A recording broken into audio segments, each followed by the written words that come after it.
Hey guys, how's it going? Today I'm going to break down this melody out of my most recent loop kit, my Ember Loop Kit. This is one that I got a lot of cool responses from, a lot of beats sent back to me. So I figured I'd go ahead and just break down how I did it, kind of my ideas behind it and what I did.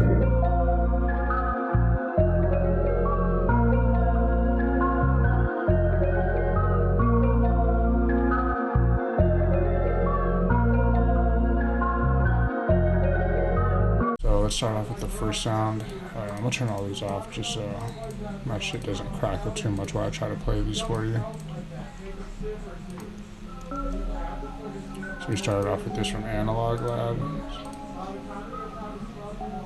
This is Atari Signs preset. This MIDI right here. So it looks like we started off with this like dark diminished chord. Same type of thing over here with just some more notes. Two chord progression, nothing crazy at all. Super simple, super repetitive. It was more about the effects you put on it, which is just a Valhalla, some Echo Boy, and an EQ. This second sound, one over here is another Analog Lab sound. That one's crazy. This is DS Lite preset. Same MIDI, just without the top line. Kept the bass notes and everything. With effects on this one, put some shaper box on it. Did a lot here. A filter on it, put this on there.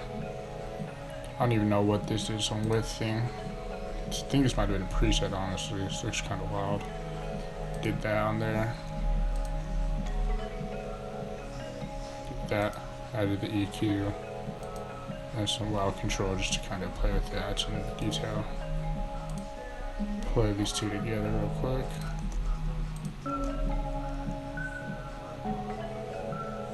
So you get that kind of layer right there. So now we go ahead and show you this bell. This was kind of like the little lead. I think, if I'm looking correctly, I think this might just be copy and pasted of that. Nah, never mind, it's not. Super similar though. Start off with some reverb on it. Primal tap. Nothing too crazy. Didn't really change it too much. Just kind of blended it.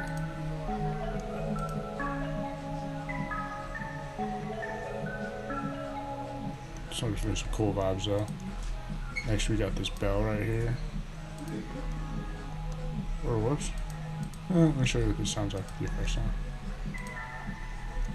Just reverb. Primal tap. The EQ to get rid of some of that distortion. There we go. All together.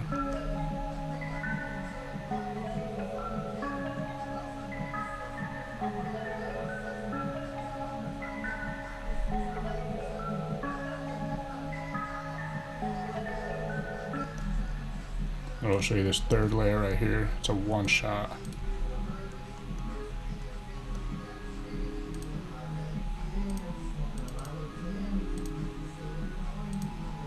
This one sounds bare. All I put on this was a wow control. Crazy, turn the amount up. Kept some noise on it. Some EQ. Sounds like all together with these other layers. You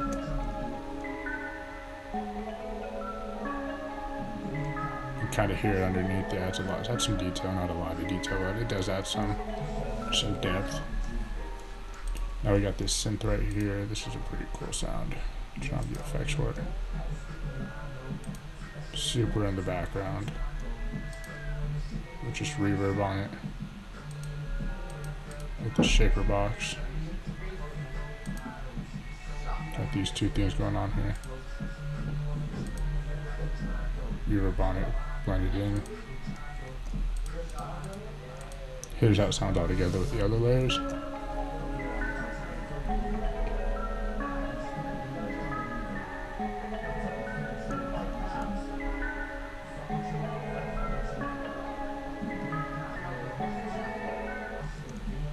Now we got this layer right here. This looks like it's just this right here. But we reversed it and pitched it up. Yep. Stretch Pro, and we changed the format, shift amount up an octave. So that's how that sounds all together. Actually, let's see. So what we did right here, once we did that, put some reverb on it.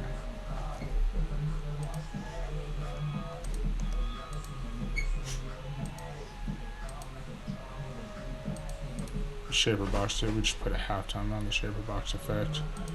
Really kind of changed the whole vibe of it.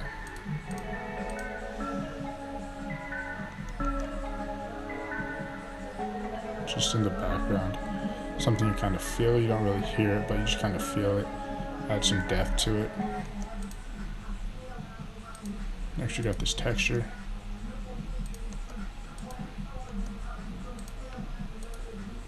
Just an EQ on it, simple texture from a Jug one-shot kit. Then we got this bass. Live sounding bass, just some EQ on it. Took off the texture. Decapitator. Have a custom bassline preset, it's just this right here, nothing crazy. I just like to save it for ease of access with an EQ on it, just so all you really hear is those lows. There you go.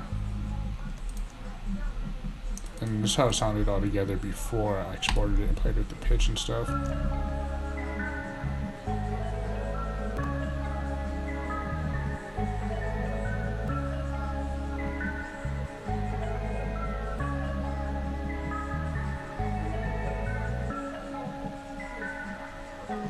When I made this originally, it was in C# minor. Then I went ahead and exported it out after I stemmed it out and arranged it. And I pitched it down, was like three semitones down to A# minor. Played with the, whoops, let me unmute it. I'm pretty sure I made this loop originally at 130 as well and upped it to 137. Did my master effect chain on it. We got this Wolf compressor. Not doing too much.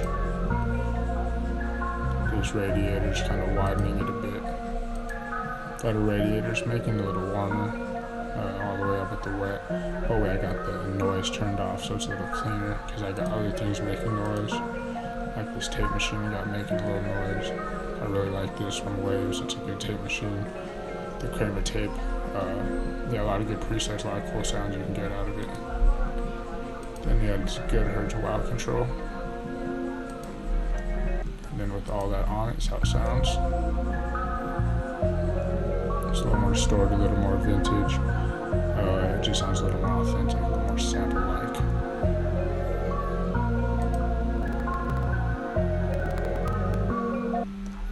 And that, guys, is how I made that sample out of my Ember Loop Kit. I'll put a link to that loop kit in the description. It's a free kit. I'm gonna drop a lot of free kits here soon for you guys, so go run that up. And then, other than that, I just want to kind of break down what I'm gonna do with this channel. I'm gonna start with obviously these tutorials. We're gonna upgrade the quality on these as they come around. Eventually we're going to start doing studio vlogs, introducing you guys to artists, maybe kind of interviewing them, talking to them about what makes a beat, how they choose a beat, what they look for in beats, stuff like that, as well as song breakdowns, just big artists, small artists, maybe even get their input on like what made them like that beat, what made them choose it. So yeah, I just look forward to that. And I mean, other than that, all I can say is if you like this video, if you learned anything, go ahead and like it, share it, subscribe to my channel. Yeah, thank you for bearing with me. This is my first video at the mic, so I'm only going to get more comfortable on it. And yeah, you guys have a great day. Appreciate any support you give, and have a good one.